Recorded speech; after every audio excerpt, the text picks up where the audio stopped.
जय हिंद बच्चों, मैं राम चौधरी स्वागत करता हूं आप सभी का हमारे YouTube channel Rudra physics classes में। आज के इस वीडियो में हम बात करने वाले हैं रेक्टिफायर और फिल्टर सर्किट की। अब देखिए, रेक्टिफायर की अगर हम बात करें तो बेसिकली हमने जब करंट के बारे में स्टडी किया था तो हमने ये पढ़ा था कि जो करंट होता है वो बेसिकली दो टाइप का होता है। एक होता है एसी और एक होता है डीसी। अगर हम एसी और डीसी की बात करें तो एसी और डीसी में जो मेजर डिफरेंस है वो केवल इतना है कि जो एसी है, एसी में जो आपका मैग्नीट्यूड है और जो डायरेक्शन है, अल्टरनेटिंग करंट में जो मैग्नीट्यूड और डायरेक्शन होता है वो दोनों कैसे होते हैं, वो दोनों चेंज होते रहते हैं। मैग्नीट्यूड होता है वो कंटिन्यूअसली चेंज होता है और जो डायरेक्शन है, डायरेक्शन का मतलब होता है जो पोलरिटी होती है वो पीरियोडिकली चेंज होती है। जबकि हम डायरेक्ट करंट की बात करते हैं तो डायरेक्ट करंट में जो आपका मैग्नीट्यूड है और जो इसकी डायरेक्शन है वो बेसिकली कांस्टेंट रहती है। मैग्नीट्यूड और डायरेक्शन दोनों कैसे रहते हैं, कांस्टेंट रहते हैं, मतलब ये मैग्नीट्यूड और डायरेक्शन चेंज नहीं होते। तो अगर हम ग्राफिकली बात करें तो इनका ग्राफ भी हमने पढ़ा हुआ है कि जैसे हम अल्टरनेटिंग करंट की बात करते हैं तो अल्टरनेटिंग करंट का जो टाइम ग्राफ होता है, करंट टाइम ग्राफ होता है, वो कुछ ऐसा बनता है। क्लियर? ऐसा, ठीक है। और जैसे हम बात करते हैं डीसी की, तो डीसी का करंट ग्राफ हमको मालूम है कि डीसी करंट के लिए जो ग्राफ बनता है वो आपका ऐसा कांस्टेंट रहता है। तो अगर हम इस करंट की बात करें तो बेसिकली ग्राफिकल बेस पे अगर हम इसको देखते हैं तो जो आपका करंट एसी करंट होता है, एसी करंट कैसा होता है, बाइपोलर होता है। बाइपोलर का मतलब है कि एसी करंट अगर किसी सर्किट में आप कनेक्ट करते हो, एसी वोल्टेज कनेक्ट करते हो, तो उस सर्किट की जो पोल है, उस सर्किट का जो एंड है वो अल्टरनेटिवली पोलरिटी चेंज करेगा। कभी पॉजिटिव पोलरिटी शो करेगा, कभी निगेटिव पोलरिटी शो करेगा, इसलिए हम इसको क्या बोलते हैं, बाइपोलर बोलते हैं। और आपका जो डीसी होता है, डीसी जो होता है वो यूनिपोलर होता है। यूनिपोलर होने का मतलब है एक मोनोपोलर होता है। मोनोपोलर का मतलब है केवल एक ही पोलरिटी शो करता है। जब आप उसको एसी डीसी सोर्स से कनेक्ट कर दोगे सर्किट को, तो जो एंड पॉजिटिव है वो throughout the time positive ही रहेगा और जो एंड निगेटिव है वो throughout the time negative रहेगा। बट जबकि एसी में क्या होता था कि पॉजिटिव और निगेटिव पोलरिटीज क्या होती थी, चेंज होती थी। फॉर एग्जांपल मान लीजिए हमारे पास कोई एक सर्किट है और किसी भी सर्किट की हम बात करते हैं, मान लीजिए ये सर्किट है, इस सर्किट के ये दो एंड हैं। अगर हम इन एंड्स को एसी से कनेक्ट करते हैं, एसी से कनेक्ट करते हैं, तो एसी से कनेक्ट करने पे क्या होगा कि एसी सर्किट साइकिल का, एसी जो करंट होगा उसका हाफ साइकिल के लिए ये वाला एंड पॉजिटिव रहेगा, ये निगेटिव। नेक्स्ट हाफ में जब हम बात करते हैं तो नेक्स्ट हाफ के लिए ये निगेटिव हो जाएगा, दूसरा वाला पॉजिटिव हो जाएगा, यानी कि ईच हाफ साइकिल के बाद इसकी जो पोलरिटी होगी वो चेंज होगी। बट डीसी में ऐसा नहीं है कि अगर हम यहाँ पे डीसी लगा देते हैं तो डीसी में ऐसा नहीं होता। डीसी अगर आपने लगा दिया दैट मींस एक परमानेंटली पॉजिटिव हो जाएगा और एक परमानेंटली निगेटिव हो जाएगा, फिर इसके चेंज होने का कोई सिस्टम नहीं रहेगा यहाँ पे। क्लियर? तो एक बाइपोलर है, एक मोनोपोलर है। हमको यहाँ पे स्टडी करना है रेक्टिफायर। तो बेसिकली रेक्टिफायर क्या होता है, रेक्टिफायर डायोड पर बेस्ड एक ऐसी डिवाइस है जो अल्टरनेटिंग वोल्टेज को या अल्टरनेटिंग सिग्नल को डायरेक्ट करंट में या डायरेक्ट वोल्टेज में कन्वर्ट करती है। अल्टरनेटिंग वोल्टेज को डायरेक्ट वोल्टेज में कन्वर्ट करती है, या हम ये कह सकते हैं कि कोई भी वोल्टेज सिग्नल जो बाइपोलर है, बाइपोलर वोल्टेज सिग्नल को मोनोपोलर में कन्वर्ट करता है, दैट इज कॉल्ड रेक्टिफायर। और सिंपली हम इसको कंसीडर कर सकते हैं कि ऐसा system that will convert the alternating signal into DC signal, AC signal into DC signal is called rectifier, and the for purpose of rectification we will use diode। ये diode के through होता है। तो ये जो डिवाइस होती है, जो इंस्ट्रूमेंट होता है जो AC को DC में कन्वर्ट करता है, वो होता है रेक्टिफायर। और AC के DC में कन्वर्ट होने की जो प्रोसेस होती है, that process is called rectification. That process is called rectification. Clear? अब हम बात जब रेक्टिफायर की कर रहे हैं तो देखिए बेसिकली जो अल्टरनेटिंग साइकिल है आपका, अल्टरनेटिंग सिग्नल है, इसमें दो साइकिल होते हैं, एक पॉजिटिव हाफ साइकिल होता है और एक निगेटिव हाफ साइकिल होता है।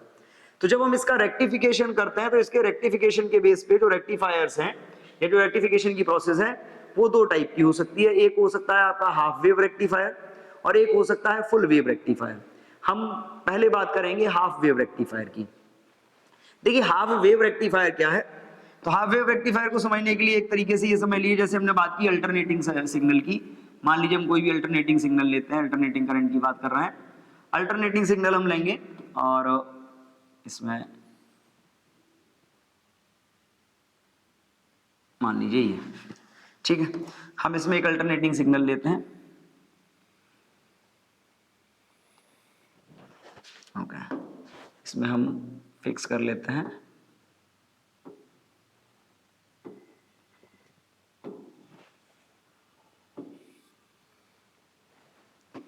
सपोज ये आपका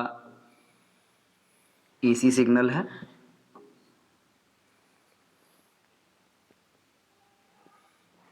ये मान लीजिए एक एसी सिग्नल है, हम इस टाइप से मान लेते हैं, ठीक है।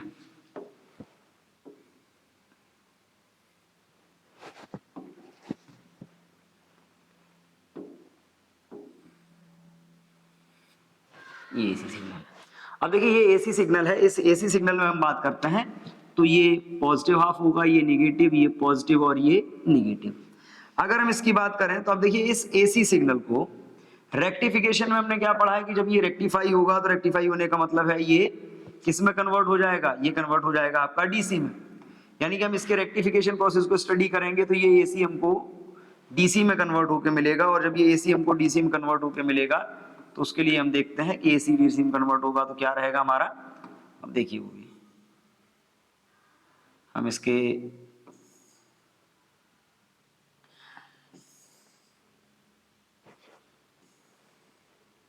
देखिए एसी को डीसी में कन्वर्ट करने के लिए हमें रेक्टिफायर यूज करते हैं, और रेक्टिफायर में देखिए रेक्टिफायर के लिए बेसिकली हमने क्या बोला, हम डायोड यूज करेंगे। अब डायोड की एक प्रॉपर्टी है कि डायोड में जो इनपुट वोल्टेज होता है वो 4 to 5 वोल्ट की रेंज का होता है, बट हमको जो नॉर्मल एसी मिलती है, जो सप्लाई मिलती है वो 220 वोल्ट होती है। तो अगर हम 220 वोल्ट की सप्लाई डायोड को दे देंगे तो क्या होगा, डायोड खराब हो जाएगा, वर्क नहीं करेगा, खराब हो जाएगा। तो इसके लिए हम क्या करेंगे, सबसे पहले डायोड को एसी सप्लाई देने के लिए हम उसकी जो वोल्टेज है उसको डिक्रीज करते हैं, और वोल्टेज को डिक्रीज करने के लिए हम यूज करते हैं स्टेप डाउन ट्रांसफॉर्मर। तो अगर हाफ वेव सर्किट की हम बात करते हैं तो हाफ वेव रेक्टिफायर का सर्किट कैसे होता है कि सपोज आपके पास कोई इनपुट एसी सिग्नल है, उस इनपुट एसी सिग्नल को आप कनेक्ट करते हो किससे, एक ट्रांसफॉर्मर से, और जब आप उस ट्रांसफॉर्मर की बात करोगे, सपोज ये हमारा इनपुट सिग्नल है,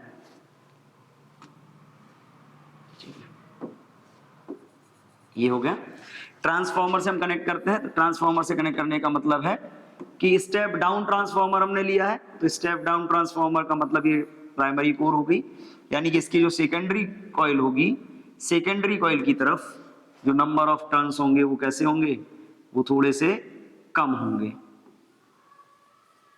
आपने पढ़ा है कि जो कॉइल होती है ट्रांसफॉर्मर की स्टेप डाउन की सेकेंडरी कॉइल में नंबर ऑफ टर्न्स कम होते हैं, ठीक है। ये प्राइमरी कॉइल हो गई, ये सेकेंडरी कॉइल हो गई। प्राइमरी और सेकेंडरी की हम बात करते हैं, चलो ये सेकेंडरी कॉइल का मान लीजिए एंड ए है, ये सेकेंडरी कॉइल का एंड बी है, ये आपकी प्राइमरी कॉइल है। यहाँ पे आप क्या करते हो, यहाँ पे आप इनपुट देते हो, कौन सा इनपुट दोगे, एसी। यहाँ पे आपने इनपुट दिया है एसी, आपका इनपुट यहाँ पे है एसी इनपुट आपने दिया हुआ है, ठीक है। एसी इनपुट दोगे, ये स्टेप डाउन ट्रांसफॉर्मर है, स्टेप डाउन ट्रांसफॉर्मर में क्या होगा, आपने 220 वोल्ट दिया, यहाँ पे आपको वोल्टेज कम होकर मिलेगा। अब ये जो सेकेंडरी कॉइल है, इस सेकेंडरी कॉइल की अगर हम बात करें तो सेकेंडरी कॉइल का के एक टर्मिनल से, सेकेंडरी कॉइल के एक टर्मिनल से हम क्या करेंगे, यहाँ पे एक डायोड कनेक्ट कर देंगे। मान लीजिए हमने ये जो एंड ए था, इस एंड ए से हमने एक डायोड कनेक्ट कर दिया, ये हमारा डायोड है, ये डायोड का पी टाइप और ये डायोड का एन टाइप। हमने पीएन जंक्शन डायोड के पी टाइप को हमने ए से कनेक्ट कर दिया, और एन टाइप को बी से कनेक्ट किया थ्रू ए लोड रेजिस्टेंस, ठीक है। यहां पे हमने एक रेजिस्टेंस कनेक्ट कर दिया आर एल। अब यहां पे देखिए सर्किट बनाने के लिए हमने क्या किया, सेकेंडरी जो थी ट्रांसफॉर्मर की सेकेंडरी कॉइल के टर्मिनल ए से हमने डायोड का पी टाइप पार्ट कनेक्ट कर दिया, और एन टाइप को दूसरे टर्मिनल से बी से through a load resistance connect किया। लोड रेजिस्टेंस हमने क्यों लगाया, क्योंकि इसी लोड रेजिस्टेंस पे हमको आउटपुट वोल्टेज मिलने वाला है। यहीं पे हमको क्या मिलेगा, यही जो लोड रेजिस्टेंस है इसी पे हमको मिलेगा आउटपुट वोल्टेज। क्या मिलेगा, आउटपुट वोल्टेज। अब यहां पे देखिए ये सर्किट है आपका हाफ वेव रेक्टिफायर का। अब इस हाफ वेव रेक्टिफायर के सर्किट में एक बहुत क्लियरली समझ लीजिए कि जैसे ही हम ट्रांसफार्मर की प्राइमरी कॉइल में अल्टरनेटिंग करंट एसी सिग्नल का फीड करते हैं, इनपुट देते हैं, वैसे ही सेकेंडरी कॉइल से हमको क्या मिलेगा, एसी मिलेगा, बट डाउन होके उसकी जो वोल्टेज रेंज होगी वो डाउन हो जाएगी।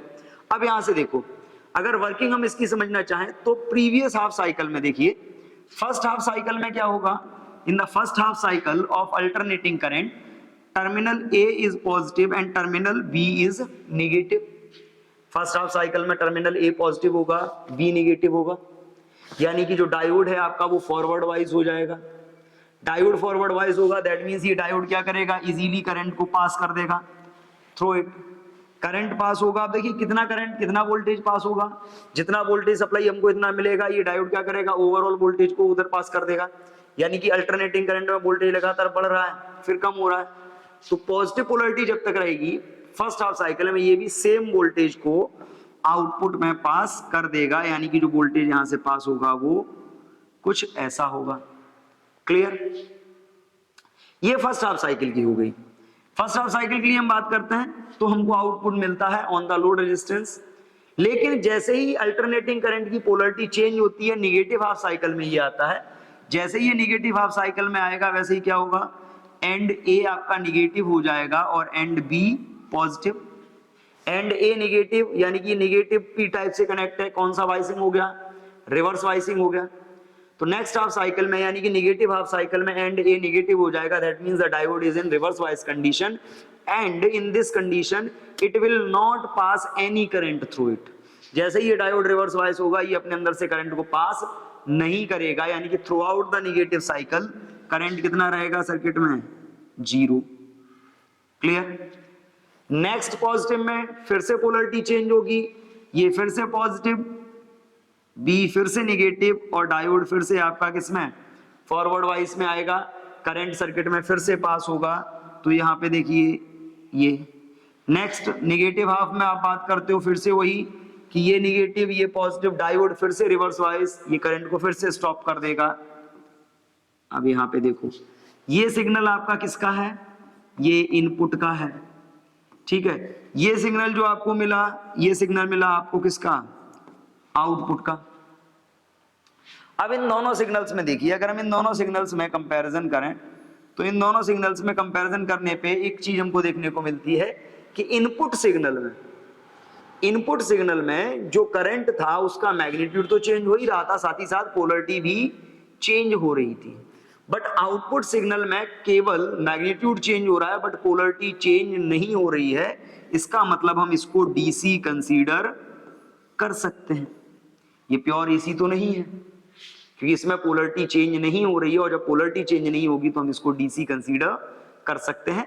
तो हाफ वेव रेक्टिफिकेशन में क्या हुआ, simply when we will connect a diode to the one terminal of the secondary coil of the step down transformer, then for the positive half cycle, पहले half cycle के लिए diode forward wise होगा तो current pass हो जाएगा। Next half cycle के लिए यानी कि निगेटिव हाफ साइकिल के लिए डायोड रिवर्स वाइज हो जाएगा तो करंट पास नहीं होगा। दैट मींस जब हम आउटपुट की बात करते हैं या लोड रेजिस्टेंस की बात करते हैं तो लोड रेजिस्टेंस पे हमको जो आउटपुट मिलता है that is only for the positive half cycle of AC and the current for the negative half cycle of AC is always 0 by the diode. That means the output voltage जो हमको मिल रहा है that is in monopole direction. Mono का पोल का मतलब है एक ही direction में, मैग्नीट्यूड चेंज हो रहा है बट डायरेक्शन चेंज नहीं हो रही है। दैट मींस हम इसको क्या कंसीडर कर सकते हैं, डीसी कंसीडर कर सकते हैं, और इस पूरी प्रोसेस को हम बोलते हैं हाफ वेव रेक्टिफिकेशन। अब हाफ वेव रेक्टिफिकेशन में एक बात बहुत क्लियरली समझ लीजिए, हाफ वेव रेक्टिफिकेशन की प्रोसेस में जो इफिशियंसी होती है हाफ वेव रेक्टिफायर की वो लगभग होती है, अब देखो क्योंकि जितना था 50% तो हमको वैसे ही नहीं मिल रहा है, आधा तो वैसे ही हो गया। अब बचा जो 50% उसमें से भी कुछ वोल्टेज लॉसेस हो जाते हैं थ्रू द सर्किट, तो इसकी इफिशियंसी जो लगभग होती है वो होती है 40.6%, और अप्रोक्सीमेटली हम इसको 41% भी कंसीडर कर सकते हैं। तो ये है हमारा half wave rectifier. Clear? Rectification में ही अगर हम बात करते हैं, रेक्टिफायर की सीरीज में हम बात करें तो एक और होता है, इसका सेकेंड पार्ट है that is called the full wave rectifier.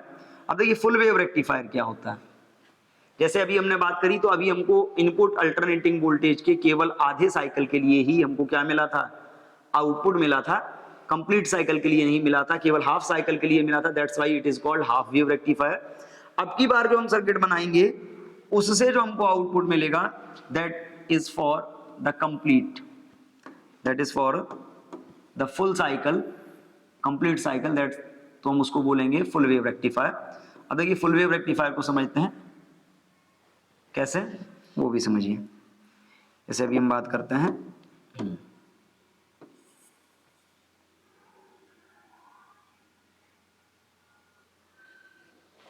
Clear,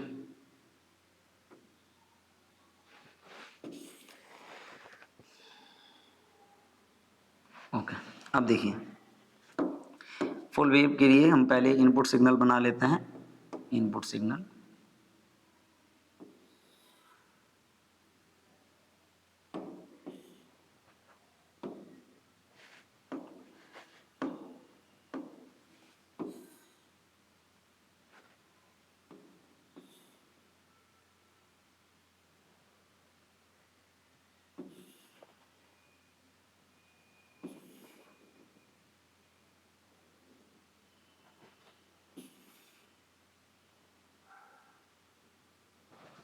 clear.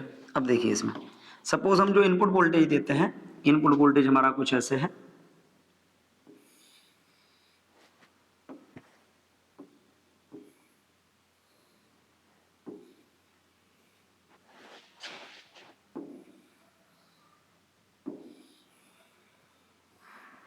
ये हमारा इनपुट वोल्टेज है एसी, ये इनपुट एसी है। अगर हम इस इनपुट एसी की बात करें, ये पॉजिटिव, ये नेगेटिव, ये पॉजिटिव, ये नेगेटिव, ये पॉजिटिव, क्लियर है। हम इसके लिए इसका रेक्टिफिकेशन करेंगे और रेक्टिफिकेशन करने के बाद हम इसका फाइंड करेंगे कि फुल वेव रेक्टिफिकेशन इसका कैसे होगा। फुल वेव रेक्टिफिकेशन की प्रोसेस के लिए देखिए, जो हम इसकी बात करते हैं for the full wave rectification, अब यहाँ पे समझिए फुल वेव रेक्टिफायर का जो सर्किट होता है सेम, कि जो हम डायोड यूज करेंगे, डायोड को इनपुट देने के लिए हम मोर देन 5 और 6 वोल्ट यूज नहीं कर सकते, तो हम क्या करेंगे, पहले हम एक स्टेप डाउन ट्रांसफॉर्मर यूज करेंगे। और स्टेप डाउन ट्रांसफॉर्मर के थ्रू क्या होगा कि सपोज ये हमारे पास एक स्टेप डाउन ट्रांसफॉर्मर है, और इस स्टेप डाउन ट्रांसफॉर्मर की इधर मान लीजिए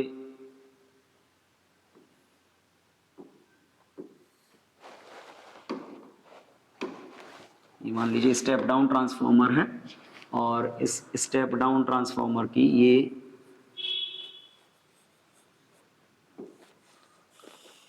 कॉइल है,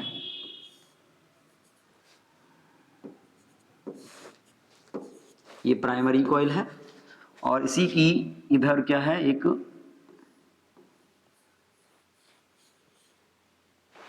इधर हम मानते हैं एक सेकेंडरी कॉइल,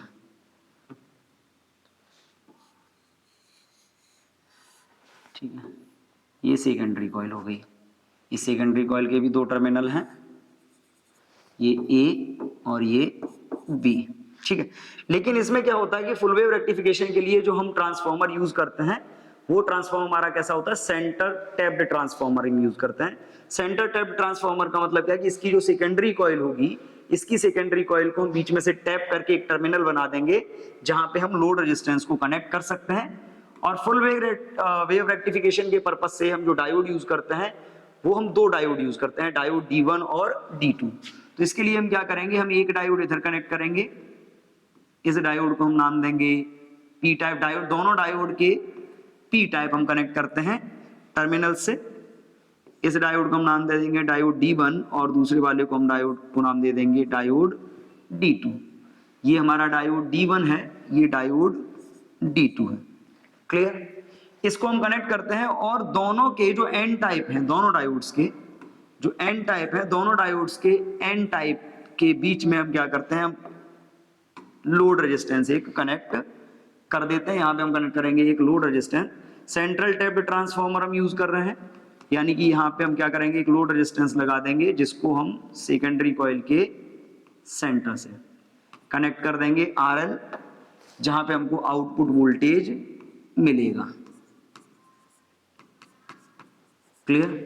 अब यहां से देखिए सेंटर पर हमने टैप किया हुआ है, और जिससे हमने लोड रेजिस्टेंस को कनेक्ट कर दिया। वर्किंग बड़ी इजी है। वर्किंग में क्या है कि सिंपली जैसे हम बात करते थे हाफ वेव रेक्टिफायर के लिए, वैसे ही वर्किंग कुछ इसकी रहेगी।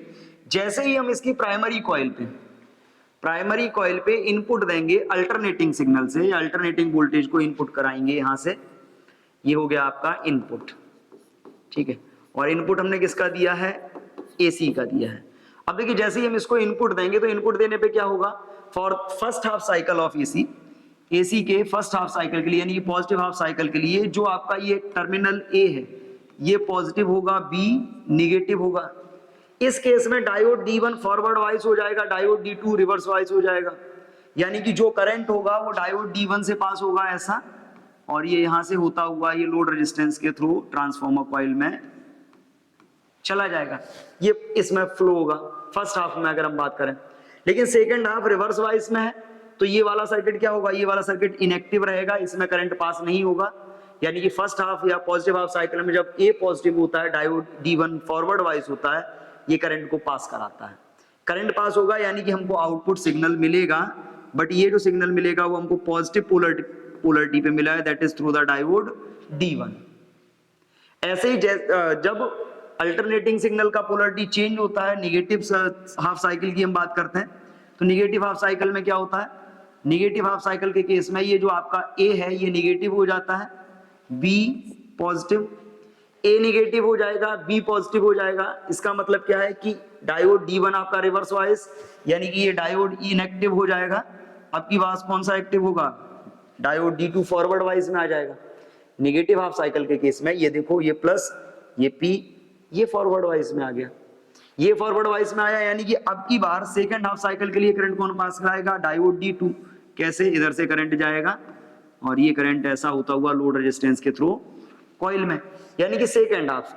फर्स्ट हाफ साइकिल में जो हमको करंट मिला वो डायोड D1 से मिला, क्योंकि वो फॉरवर्ड वाइज था, D2 reverse wise inactive.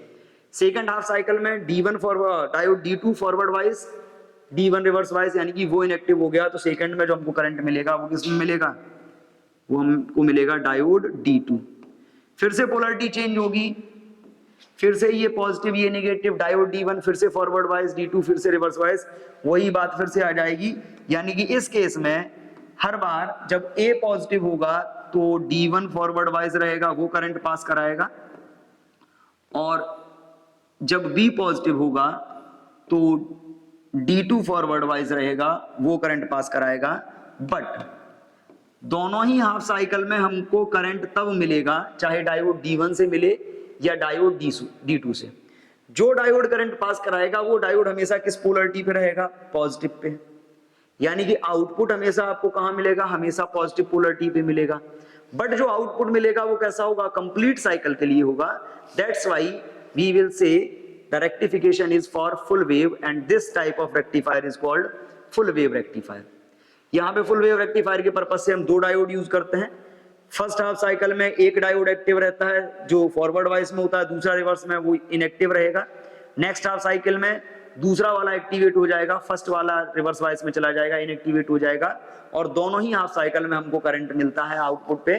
But दोनों ही करंट जो मिलेंगे, चाहे डायोड D1 से मिले चाहे डायोड D2 से मिले, वो तभी मिलेंगे जब ये किस पे होंगे, फॉरवर्ड वाइज, मतलब पॉजिटिव पोलरिटी पे होंगे। तो आउटपुट हमेशा हमको कैसा मिला, सिंगल पोलरिटी पे मिल रहा है। तो ये जो आउटपुट होगा ये AC तो नहीं होगा, ये DC होगा। बट इसमें अगर हम बात करते हैं इस DC में, तो इसमें मैग्नीट्यूड चेंज हो रहा है, जबकि DC में मैग्नीट्यूड चेंज नहीं होना चाहिए। तो हम इसको ये मान लेते हैं कि ये जो सिग्नल हमको मिलेगा ये AC और DC का कुछ कॉम्बिनेशन टाइप मिलेगा, और इसको बिल्कुल प्योर DC में कन्वर्ट करने के लिए हम एक दूसरा सर्किट यूज करेंगे, जिस सर्किट को हम बोलते हैं फिल्टर सर्किट। क्लियर है? लेकिन यहाँ पे अगर बात की जाए तो ये फुल वेव रेक्टिफायर है, और फुल वेव रेक्टिफायर के लिए ये आपका इनपुट सिग्नल है और ये आपका आउटपुट सिग्नल है। इफिशियंसी वाइज अगर बात करी जाए तो देखिए फुल वेव रेक्टिफायर है, ये दोनों साइकिल्स का रेक्टिफिकेशन कर रहा है, तो इसकी जो इफिशियंसी होती है वो हाफ वेव रेक्टिफायर की जस्ट डबल होती है। दैट मींस इसकी जो इफिशियंसी होगी वो समथिंग 81.2% कुछ होगी। जैसे हाफ वेव रेक्टिफायर की कितनी थी, 40% 6 थी, तो इसकी 81.2% समथिंग होगी। क्लियर है? लेकिन यहाँ पर भी हमको जो सिग्नल मिलेगा ये प्योर DC नहीं होगा, इसको प्योर DC में कन्वर्ट करने के लिए हम एक और सर्किट यूज करते हैं, जिस सर्किट को हम क्या बोलते हैं, फिल्टर सर्किट बोलेंगे। क्लियर? तो बात करेंगे फिल्टर सर्किट की। फिल्टर सर्किट, अब देखिए फिल्टर सर्किट क्या होता है। तो सिंपली जैसे अभी हमने बात की कि रेक्टिफिकेशन की प्रोसेस में जो हमको सिग्नल मिला या जो आउटपुट वोल्टेज मिला वो 100% डीसी नहीं है, क्योंकि प्योर डीसी की अगर हम बात करते हैं तो प्योर डीसी का जो ग्राफ होता है वो प्योर डीसी का ग्राफ रहता है कुछ ऐसा। टाइम के साथ अगर आप करंट का ग्राफ देखते हैं तो करंट वेरी नहीं करता और प्योर डीसी एकदम स्ट्रेट रहता है। लेकिन अभी जो हमको मिला है, अभी जो सिग्नल मिल रहा है रेक्टिफिकेशन के थ्रू, रेक्टिफाई के थ्रू, वो सिग्नल हमको कैसा मिल रहा है? वो सिग्नल मिल रहा है हमको ऐसा। यानी कि पोलरिटी तो चेंज नहीं हो रही है बट मैग्नीट्यूड भी कांस्टेंट नहीं है। तो ये जो सिग्नल होता है इसको हम एसी और डीसी का कॉम्बिनेशन मान के चलते हैं और इसमें से एसी और डीसी को सेपरेट करने के लिए हम एक सर्किट यूज करते हैं। That circuit is called filter circuit. Filter का मतलब वही होता है जो सेपरेट कर देता है। फिल्ट्रेशन प्रोसेस जिसमें होती है एसी अलग हो जाएगा, डीसी अलग हो जाएगा, तो ऐसे सर्किट को हम बोलते हैं filter circuit. Basically filter circuit में कुछ नहीं होता ज्यादा। फिल्टर सर्किट कॉम्बिनेशन से बनता है एक कैपेसिटर। फिल्टर सर्किट में बेसिकली एक कैपेसिटर होता है, ठीक है, और एक डायोड। कैपेसिटर होगा और इसी के साथ यहां पे क्या होगा? एक डायोड कनेक्ट होगा। क्लियर? अब यहां पे देखिए डायोड भी कनेक्ट नहीं होता है, एक फिल्टर, हाँ, केवल यहाँ पे एक कैपेसिटर होगा। कैपेसिटर से बनाएंगे और इस तरफ इसके इस एंड से हम क्या करेंगे? इसके इस एंड से हम एक लोड रेजिस्टेंस को कनेक्ट कर देंगे जहां पे हमको आउटपुट मिलेगा। ठीक है, यहाँ पे हमने लोड रेजिस्टेंस कनेक्ट कर दिया, यहाँ पे हमको मिलने वाला है आउटपुट। ठीक है, अब यहाँ पे देखिए यहाँ पे क्या होगा? अगर हम इसकी बात करते हैं, ये मान लीजिए ये वाला टर्मिनल है, ये वाला जो एंड है, यहाँ पे हम इनपुट देते हैं। यहाँ पे हम क्या देंगे? ये एंड हो जाएगा आपका इनपुट के लिए। फिल्टर सर्किट में क्या होता है कि फिल्टर सर्किट में जो रेक्टिफायर है, रेक्टिफायर से मिलने वाले जब हम सिग्नल को यूज करते हैं, रेक्टिफायर से, फुल वेव रेक्टिफायर से हमको क्या सिग्नल मिला था? हमको सिग्नल मिला था ये। हम ये वाला सिग्नल यहाँ इनपुट में देंगे। जो सिग्नल हमको वहां से मिला इसको हम यहाँ इनपुट में देते हैं। सिग्नल हमको मिल रहा था ये। अब ये देखिए ये जो सिग्नल है आपका, ये AC प्लस DC का कॉम्बिनेशन है। यहाँ पे लगा हुआ है आपका कैपेसिटर। आपने कैपेसिटर के बारे में ये भी पढ़ा है। कैपेसिटर की अगर आप बात करते हो तो कैपेसिटर का जो रिएक्टेंस होता है, जिसको आप XC बोलते हो, वो कितना होता है? That is equal 1/ωc। Omega की अगर हम वैल्यू रखते हैं तो XC इज इक्वल क्या आएगा? 1/2πfc। अब यहाँ पे देखो, यहाँ पे जो कैपेसिटर लगा होगा उसकी कैपेसिटेंस तो कांस्टेंट रहेगी। कैपेसिटेंस कांस्टेंट रहेगी तो इस केस में क्या होगा? इस केस में ये जो आपका रिएक्टेंस है ये इनवर्सली प्रोपोर्शनल होगा किसके? फ्रीक्वेंसी के। रिएक्टेंस आपका इनवर्सली प्रोपोर्शनल होगा, यानी कि यहां से अगर हम देखते हैं तो रिएक्टेंस आपका इनवर्सली प्रोपोर्शनल होता है फ्रीक्वेंसी के। इनवर्सली प्रोपोर्शनल फ्रीक्वेंसी को होगा, लेकिन यहाँ पे कंडीशन हमको ये भी मालूम है कि जब हम बात करते हैं डीसी की, तो डीसी के लिए एफ कितना होता है? 0। एफ 0 होगा मतलब एक्ससी कितना हो जाएगा? इनफाइनाइट। एक्ससी क्या हो जाएगा? इनफाइनाइट। तो इस केस में एक बहुत कॉमन सी बात समझ लीजिए कि जब हमने इससे कैपेसिटर को कनेक्ट कर रखा है और कैपेसिटर के डीसी के लिए कैपेसिटर का जो रिएक्टेंस होता है वो इनफाइनाइट होता है, यानी कि ये डीसी को इनफाइनाइटली अपोज करेगा। इनफाइनाइटली अपोज करने का मतलब है कि इसमें से डीसी पास नहीं होगा, इसमें से केवल क्या पास होगा? जब भी आप इनपुट दोगे तो इसमें से केवल पास होगा एसी। यहाँ पे केवल एसी पास होगा, ये डीसी को अपोज करेगा और जो बचा हुआ डीसी होगा वो आपका इधर चला जाएगा। तो यहाँ आउटपुट पे हमको जो मिलेगा वो क्या मिलेगा? डीसी, जो लगभग 100% लगभग डीसी होगा। हम ये भी नहीं कहेंगे कि ये भी प्योर 100% डीसी होगा, क्योंकि 100% एक्यूरेसी नहीं आती। उस 100% को फाइंड करने के लिए हम एक और सर्किट यूज करते हैं, जिसमें हम यूज करते हैं zener diode as voltage regulator. लेकिन यहाँ पे अगर बात करी जाए तो यहाँ पे कॉमन सी बात है कि ये जो आपका फिल्टर सर्किट है, फिल्टर सर्किट में क्या होता है? हम जब कैपेसिटर लगा देते हैं तो कैपेसिटर डीसी को इनफाइनाइटली अपोज करता है, और इनफाइनाइटली अपोज करने के कारण क्या होता है कि कैपेसिटर से डीसी पास नहीं होता, एसी सिग्नल चला जाता है कैपेसिटर के थ्रू, और जो डीसी बचता है वो इनफाइनाइट अपोजिशन के कारण कहाँ मिलता है हमको, लोड रेजिस्टेंस पे आउटपुट के फॉर्म में मिल जाता है। और ये जो सर्किट होता है इस सर्किट को हम बोलते हैं फिल्टर सर्किट। एसी मिल गया कैपेसिटर में और डीसी मिल गया हमको रजिस्टर पे। क्लियर है? तो इस सर्किट को हम बोलते हैं फिल्टर सर्किट। आज के लिए हम इतना ही रखेंगे, मिलते हैं नेक्स्ट वीडियो में with special types of diode. तब तक के लिए थैंक यू एंड जय हिंद।